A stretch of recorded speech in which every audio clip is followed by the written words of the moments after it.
Big TV భక్తి సమాచారం WhatsApp ఛానల్లో జాయిన్ అవ్వండి. అన్ని విశేషాలు ఎప్పటికప్పుడు తెలుసుకోండి. గురుదేవో మహేశ్వరః గురు సాక్షాత్ పరబ్రహ్మ తస్మై శ్రీ గురవే నమః. నారాయణ సమారంభం వ్యాస శంకర మధ్యమాం అస్మదాచార్య పర్యంతం వందే గురు పరంపరాం. ఈరోజు మెదక్ జిల్లాలోని వెల్దుర్తి మండలంలో ఉన్న మన్నేవారి జలాల్పూర్లో ఉన్నటువంటి కొలువైనటువంటి భక్తుల కొంగు బంగారమైనటువంటి మహాకాళిగా అమ్మవారు మనకి దర్శనమిస్తోంది. ఆ అమ్మవారిని చాలా శక్తివంతమైనటువంటి అమ్మవారిగా మనం ఇక్కడ చూడవచ్చు. అమ్మవారికి తూర్పు భాగంలో చక్కని జలాశయం ప్రవహిస్తూ దక్షిణం నుంచి ఉత్తరం వైపుకు వెడుతూ ఉంటుంది. వాస్తురీత్యా కూడా ఇక్కడ చాలా శక్తివంతమైనటువంటి కేంద్రం ఇది. అలాగే అమ్మవారికి ఎదురుగుండా ఉన్న కొండ మీద నుంచి ఒక దేవతా శక్తి అనేటువంటిది ఆ కొండలోంచి ఒక ధూపం ద్వారా, అందుకని అమ్మవారి రూపాల్లో కూడా కాళికా యొక్క తీవ్రమైన రూపాల్లో కూడా ధూమవతి కూడా కాళికాదేవిలోంచి వచ్చినటువంటి ఒక రూపం. ఆ ధూమం అనేటువంటి ఒక శక్తి ఎక్కడికైతే వచ్చి ఆగిపోయిందో ఆ ఆగిపోయినటువంటి ప్రదేశంలోనే ఈ రోజున ఈ కాళికా అమ్మవారిని ప్రతిష్ఠ చేయటం జరిగింది అనేటువంటిది ఇక్కడ ఈ యొక్క దేవాలయ నిర్మాణాన్ని చేస్తున్నటువంటి సత్యనారాయణ గారు మనకి తెలియజేస్తున్నారు. కాళి అంటే కాలము, కాళి అంటే చావు, కాళి అంటే పాము, కాళి అంటే తాడు, కాళి అంటే కాళికాదేవి, కాళి అంటే అనేక రూపాలు కలిగినటువంటి శక్తి సంయోజనం కలిగినటువంటి శక్తి చైతన్య రూపిణి. ఆవిడే మాయాస్వరూపిణి, శ్రీకృష్ణ రక్షిణి. అలాంటి కాళీని దర్శనం చేసుకున్న, కాళీ యొక్క పూజలను మనం చేసిన, కాళీ దేవతని అనుగ్రహం కోసం ఆరాధన చేసిన మనందరికీ కూడా ఆ దైవానుగ్రహం చక్కగా లభిస్తుంది. చాలామంది కాళీని చూసి చాలా భయపడుతూ ఉంటారు. ఏమో అమ్మవారికి ఏదన్నా నరబలి కానీ లేకపోతే జంతు బలి కానీ ఇత్యాదులు ఇవ్వాలేమో అనేటువంటి ఒక భయం అనేటువంటిది చాలామందికి లోపల ఉంటుంది. అలాగే ఇవ్వాలని కోరిక కూడా చాలామందికి ఉంటుంది. నిజంగా చెప్పాలి అంటే కాళికామాత చాలా ప్రేమస్వరూపిణి. ఆ ప్రేమస్వరూపిణి ఎలాంటిది అంటే సాక్షాత్తు శ్రీకృష్ణ భగవాను వారిని రక్షిస్తూ నిరంతరము కూడా శ్రీకృష్ణుడు వెనకాతల ఈరోజు కూడా తిరుగుతూ ఉంటుంది ఆ కాళికాదేవి. అందువలన కాళి అంటే చీకటి అని అర్థం, కాళి అంటే నల్లని రూపము అని అర్థం.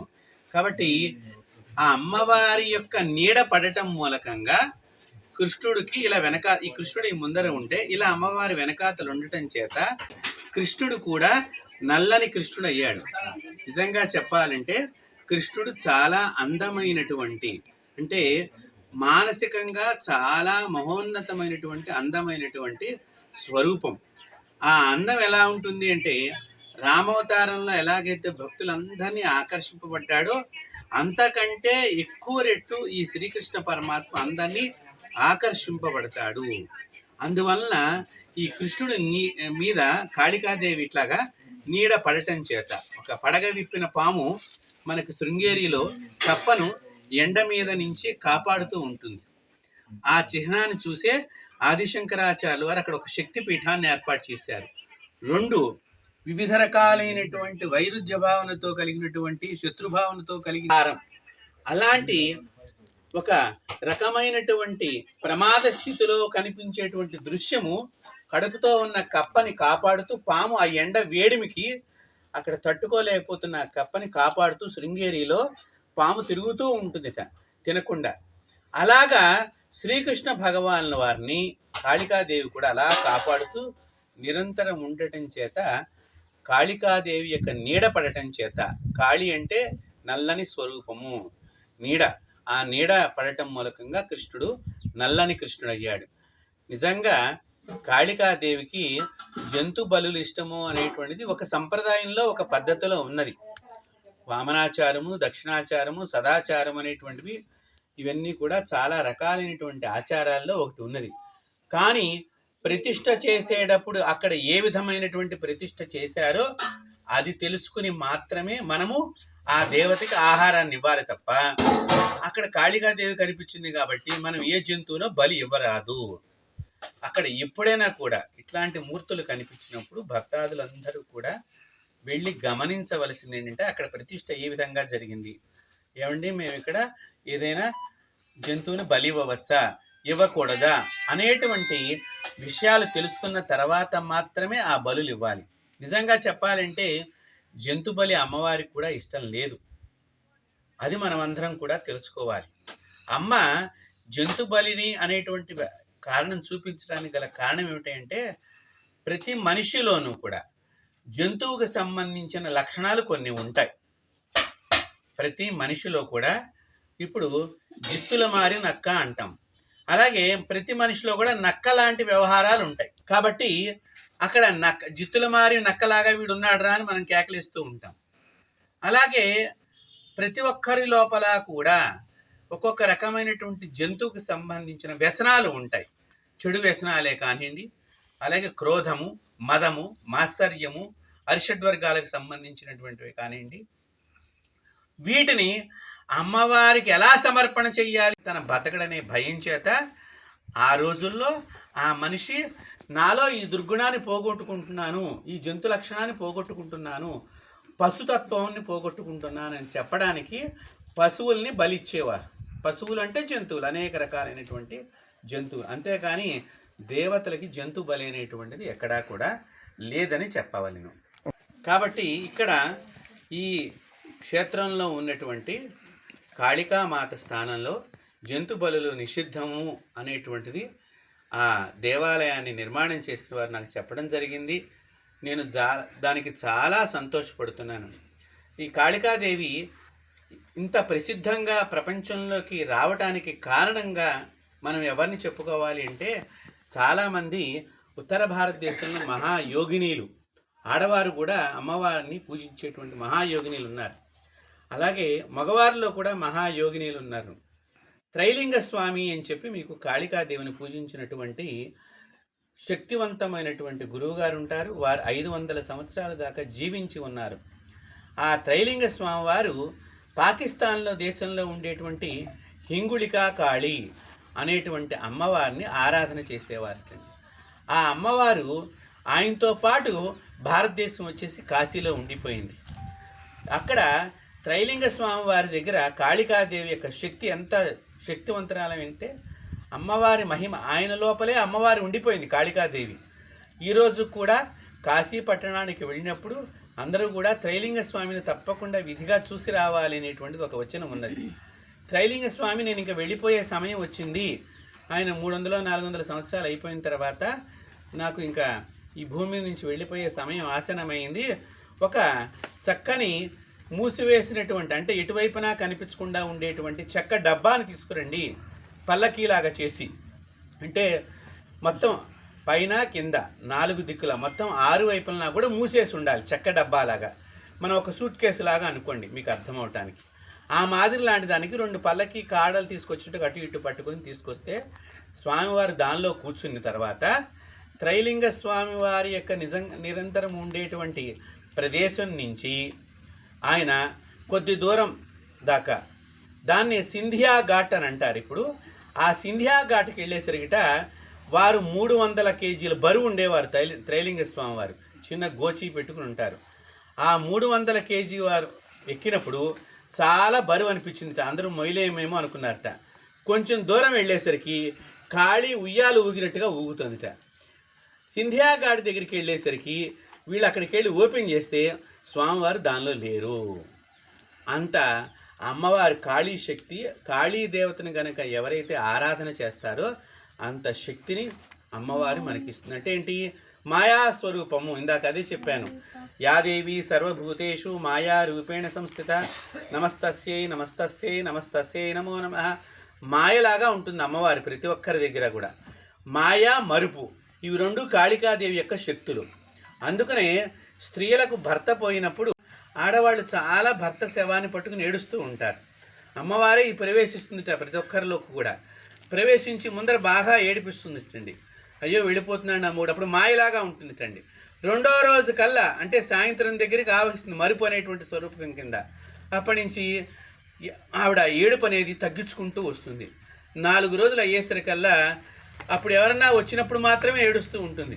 లోపల బాధ ఉన్నా కూడా సమాజం ఈవిడ ఏడవట్లేదు అనుకుంటుందేమో అని కొంతమంది సూటిపోటు మాటలు పొడిచేటువంటి వాళ్ళు అంటారేమోనని వాళ్ళు వచ్చినప్పుడు తప్పకుండా ఏడుస్తుంది. అప్పుడే కాళీ వాళ్ళ లోపలికి ప్రవేశిస్తుంది ఏడిచేటట్టుగా చేయటం ఈ మరుపు. అందుకనే భర్త లేనటువంటి భార్య కాళికాదేవిలాగా మారి కాళీ శక్తిని పొంది ఆ మరుపును తెచ్చుకొని పిల్లల్ని మళ్ళీ చాలా గొప్ప స్థితికి పిల్లల్ని రక్షించేటువంటి మాతగా మారేటువంటి శక్తి ఏదైతే ఉన్నదో అదే ప్రతి జీవితంలో ఆడదాని లోపల ఉండేటువంటి కాళికా శక్తి. అలాంటి కాళీ ఉపాసులైనటువంటి త్రైలింగ స్వామివారి దగ్గరికి రామకృష్ణ పరమహంస వారు కూడా వచ్చి కాళికాదేవి విద్యను నేర్చుకున్నారు. అక్కడ వారికి వచ్చినటువంటి అనేక రకాలైనటువంటి సందేహాలన్నిటికీ కూడా. కాబట్టి అలాంటి కాళికాదేవికి ఏ ఆహారం సమర్పణ చెయ్యాలి? రామకృష్ణ పరమహంస వారికి అనేక సందర్భాల్లో అసలు రామకృష్ణ పరమహంస వారు పూజారి కాదు. నిజంగా చెప్పాలి అంటే భక్తుడు, ఏదో మామూలుగా భక్తుడు మనలాగా వెళ్ళి అక్కడ అమ్మవారు ఏదో ఉందంటే దండం పెట్టుకుంటే నాకు సందర్భంలో అక్కడ ఉండేటువంటి గుళ్ళో పూజారికి మైలు వచ్చింది.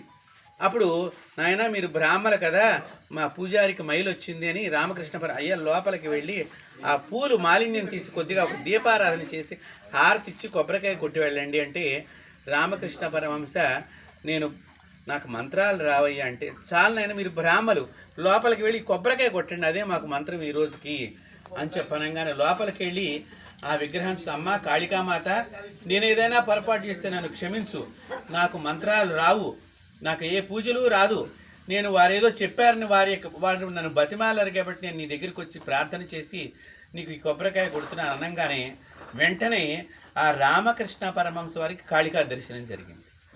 కాళి అంత తొందరగా శీఘ్ర దర్శనాన్ని ప్రసాదించేటువంటి దేవతల్లో కాళి అంత గొప్ప దేవత. ఆయన కనిపించేసరికి నిజంగా కనిపించిందానా ఆయనకే ఒక అనుమానం కలిగిందిట రామకృష్ణ పరమహంస వారికి.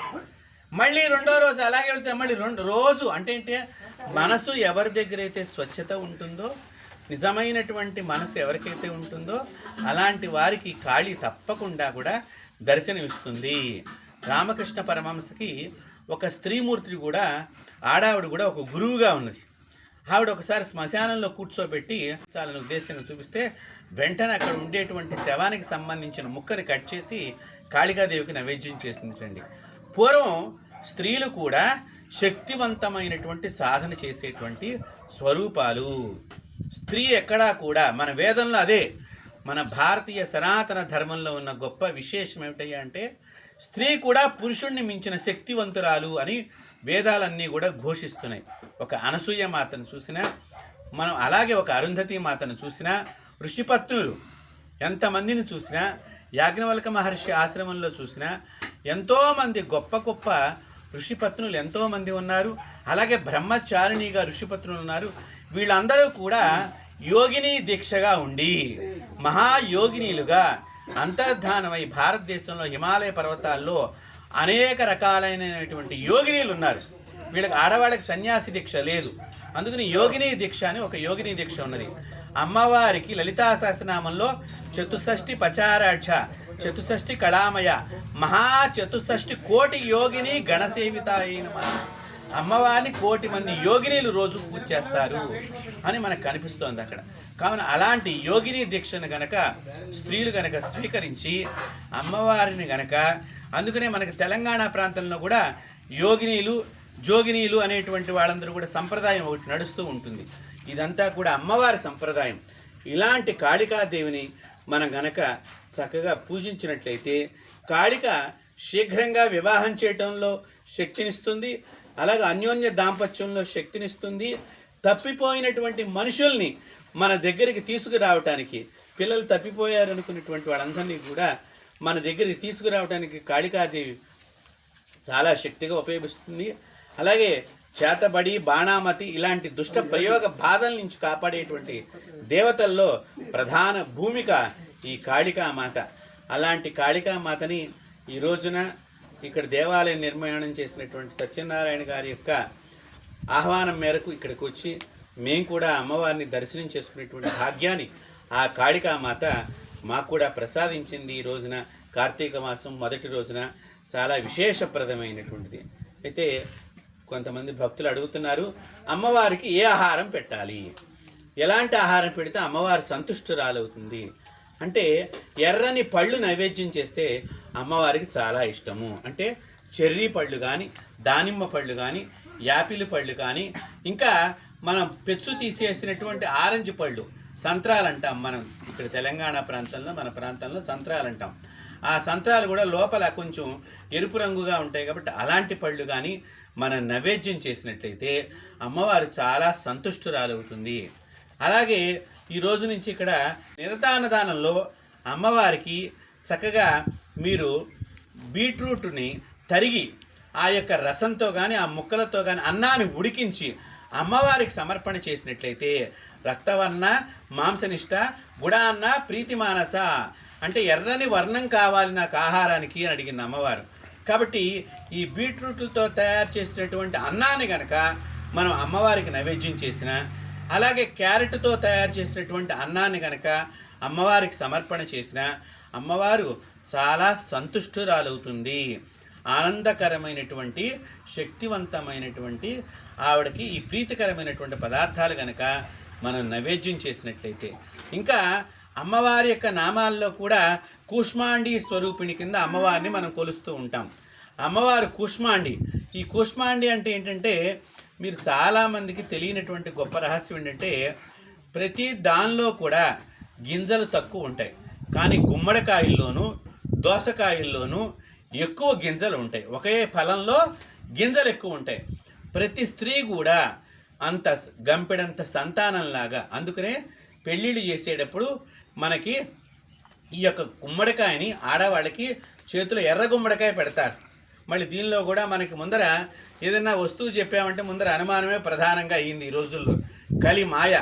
కాబట్టి ఎర్ర గుమ్మడికాయని చేతిలో పెట్టి పెళ్లి కొడుకు చేతిలో ఈ పెళ్లి కూతురు చేయి పెట్టి ఈ గుమ్మడికాయ మీద పాలు పోస్తూ ఈ అమ్మాయిని దానం చేస్తూ ఉంటారు. కానీ ఇక్కడ దానం కాదు, ఇక్కడ నేను ఇలా ఎర్రని పండు లాంటి గుమ్మడికాయని ఇస్తున్నాను, నా గర్భాన అలాంటి గుమ్మడి పండు లాంటి కొడుకు నాకు పుట్టాలి అనేటువంటిది అంత గొప్ప అర్థం. కాబట్టి కొడుకు పుట్టాలన్నా కూడా కాళీ అనుగ్రహం ఉండాలి. కాళికాదేవి వంశాన్ని ఉద్ధరించేటువంటి దేవతల్లో ప్రధానమైనటువంటి భూమిక. అందుకనే పూర్వం రోజుల్లో రాజులు ముఖ్యంగా వాళ్ళ వంశవృద్ధి గురించి ఈ కాళికను ఆరాధన చేసినట్టుగా మనకి అక్కడక్కడ కూడా ఈ చరిత్రలో మనకి కనిపిస్తూ ఉంటాయి. కాబట్టి ఈ కూష్మాండం, ఈ గుమ్మడికాయని చక్కగా అమ్మవారికి గుమ్మడికాయ మొత్తం అంతా కూడా కుంకాన్ని అద్ది చక్కగా గంధం పూసి అద్ది దాన్ని నైవేద్యం చేయవచ్చు. దాన్ని మనం 2 ముక్కలుగా కట్ చేసి, మగవారు మాత్రమే ఈ గుమ్మడికాయని కట్ చేయాలి, స్త్రీ ఎప్పుడు కూడా కట్ చేయకూడదు దీన్ని. కాబట్టి ఈ 2 ముక్కలుగా చేసి అమ్మవారికి నైవేద్యం చేసి దృష్టి తీయకుండా చేస్తే మాత్రం ఆ గుమ్మడికాయ ముక్కల్ని ఇంటికి తీసుకెళ్ళి చక్కగా సాంబారు కానీ అలాగే గుమ్మడి అందంగా కానీ చేసుకున్నట్లయితే వాళ్ళ గర్భం లోపల ఉండేటువంటి ఆడవాళ్ళకు కానీ మగవాళ్ళకు కానీ క్యాన్సర్కి సంబంధించిన వ్యాధులన్నీ కూడా తొలగిపోతాయి. హిందూ సనాతన ధర్మంలో పూజకు అర్థమంతా కూడా రోగ నివృత్తి విధానమే. కాబట్టి గుమ్మడికాయని దిష్టి తిప్పకుండా అమ్మవారికి 2 ముక్కలుగా కట్ చేసి నైవేద్యం చేస్తే కనుక అది మీరు చక్కగా ఇంటికి పట్టుకెళ్ళి కూర, గుమ్మడికాయ కూర కానీ, గుమ్మడికాయని స్వీట్గా హల్వాలాగా చేస్తారు, అలా కానీ గుమ్మడి పులుసుగా కానీ మనం చేసుకున్నట్లయితే మనకు ఆరోగ్యం ప్రసాదింపబడుతుంది. ఎప్పుడైతే మనం గుమ్మడికాయని దిష్టి తీసేస్తామో అది మనం ఆహారం కింద తీసుకోకూడదు. అక్కడ అమ్మవారి చుట్టూ తిరిగేటువంటి కొన్ని రకాలు మన కంటికి కనిపించిన జీవాలకి అది ఆహారం కింద అవుతుంది. కాబట్టి దృష్టి తీసిన దాన్ని ఎప్పుడు కూడా మనం తినకూడదు. కాబట్టి అందుకని అక్కడ వదిలివేస్తాం అమ్మవారికి. ఎందుకంటే అమ్మవారు చాలా పెద్ద శక్తివంతమైనటువంటిది. అమ్మవారి అక్షరంలో కూడా బీజాక్షరాలన్నీ కూడా కా గుడింతంతోనే ప్రారంభమవుతాయి. కాకు సంబంధించిన అక్షరాలే కాళికాదేవికి అన్నీ ఇష్టం. కాబట్టి అందుకనే అమ్మవారిని చాలా గొప్పగా కాళికాదేవి యొక్క పూజని మనకి కాళిదాసు గారు బాగా పూజించినట్లుగా కూడా మనకి కవుల లోపల కాళిదాసు. అలాగే చాలామంది అమ్మవారిని ఆరాధన చేశారు. అలాంటి ఆరాధన చేసినటువంటి గురువుల్లో మా గురువు గారు కూడా శ్రీ శ్రీ శ్రీ శ్రీ మదభినవోద్దండ నరసింహభారతి మహాస్వామి వారు హంపి విరూపాక్ష విద్యారణ్య మహాపీఠాధిపతులు గతంలో వారు బ్రహ్మీభూతులు కాకృతం వారు కాళికాదేవిని పూజ చేస్తూ రోజు కూడా ఎవరైనా కూడా వారి దగ్గరికి వచ్చినప్పుడు అమ్మవారు ఎలా పంపించాలి వారి ఇంటికని ఆలోచన చేస్తూ ఉండేవారు. అలాగే కృతాళం పీఠంలో ఉండేటువంటి సిద్ధేశ్వరానంద భారతీ స్వామి వారు కూడా కాళికను దర్శనం చేసుకున్నట్లుగా కూడా వారు మాతో అనేక సందర్భాల్లో, అలాగే నేను కూడా ఎన్నోసార్లు కాళికామాతను నాకు స్వయంగా ఆవిడ దర్శనం కలిగింది. మా దేవస్థానంలో కూడా దక్షిణాభిముఖంగా దక్షిణ కాళిగా మా దేవాలయంలో కూడా అమ్మవారు కొలువై ఉన్నది. ఎవరైతే కాళిని దర్శనం చేస్తారో, కాళి అనే పదాన్ని విన్న, కాళి అనేటువంటి పదాన్ని స్మరణం చేసిన, కాళి అనేటువంటి దాన్ని నిరంతరం జపించిన వారికి జన్మ ఉండదు. జన్మల్ని కూడా మనం తెచ్చుకున్నటువంటి దుష్కర్మలన్నింటినీ కూడా తన కుడికాలి యొక్క బొటన వేలుతో ధ్వంసం చేసేటువంటి శక్తివంతరాలు ఈ కాళికాదేవి. కాబట్టి అలాంటి కాళీ దర్శనం చక్కగా క్రోధీనామ సంవత్సరంలో ఈరోజు ఇందువాసరం అంటే సోమవారం రోజున చక్కగా ఈ వెల్దుర్తి మండలం దగ్గరగా ఉండేటువంటి గ్రామంలో అమ్మవారు వెలిసింది అంటే ఈ చుట్టుపక్కల కూడా ఆవిడ రాత్రిపూట సంచరిస్తుంది అనేటువంటి దానిలో ఎటువంటి సందేహం లేదు. ఎవరికైనా అలాంటి అనుమానాలు ఉంటే దయచేసి అలాంటి అనుమానాలని పోగొట్టుకోండి. అలాగే వైధవ్యం రాకుండా ఉండాలంటే కాళికాదేవిని పట్టుకున్నట్లయితే భర్త మాత్రం బతికుంటాడు, భార్య మాత్రం కీర్తిశేషురాలు. అలాంటి గొప్ప శక్తి కాళికాదేవి ఇస్తుందిటండి. కాబట్టి అలాంటి కాళి పాదాల కింద శివుడు ఉంటాడు, శివుడిని తొక్కేసిందేమో అని చాలామంది ఆడవాళ్ళు కూడా భయపడుతూ ఉంటారు. ఇంట్లో కాళీ పూజ చేస్తే నేను కూడా మొగుడు తొక్కాలేమో అని ఒక అనుమానంగా ఉంటుంది వాళ్ళకి. అంటే వాళ్ళ లోపల అలాంటిది వచ్చేస్తుందేమో అనేటువంటి సందేహం ఇక్కడ. కానీ కాళికామాత భర్తనేమి తొక్కలేదు. అమ్మవారు మహిషాసురుడు అనేటువంటి రాక్షసుడిని సంహరించేటప్పుడు తీవ్రమైనటువంటి శక్తిగా మారినప్పుడు తన జడ ఊడిపోయిందిటండి.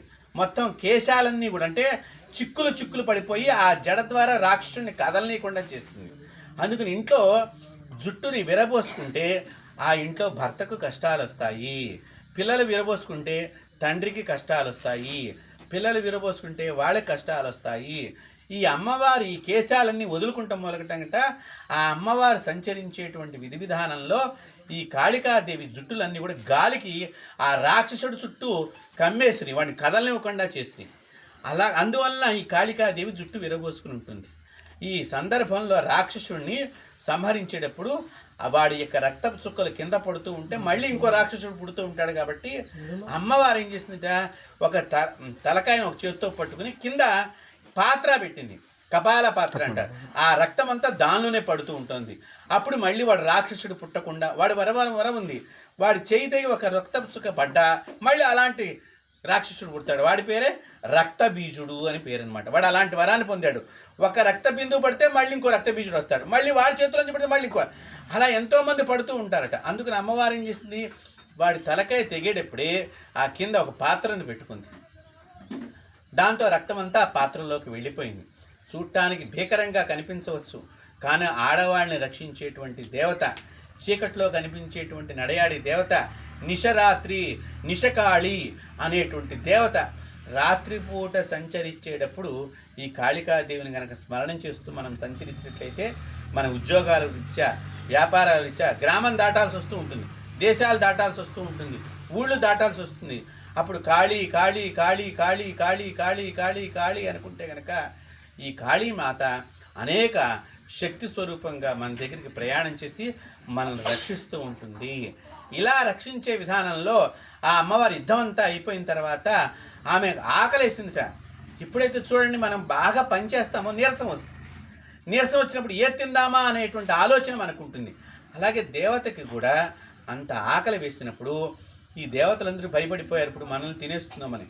పరమేశ్వరుడిని అప్పుడు ఆ కాళీమాత ముందరకు పంపిస్తే పరమేశ్వరుడు అమ్మవారిని భిక్ష అడిగాట.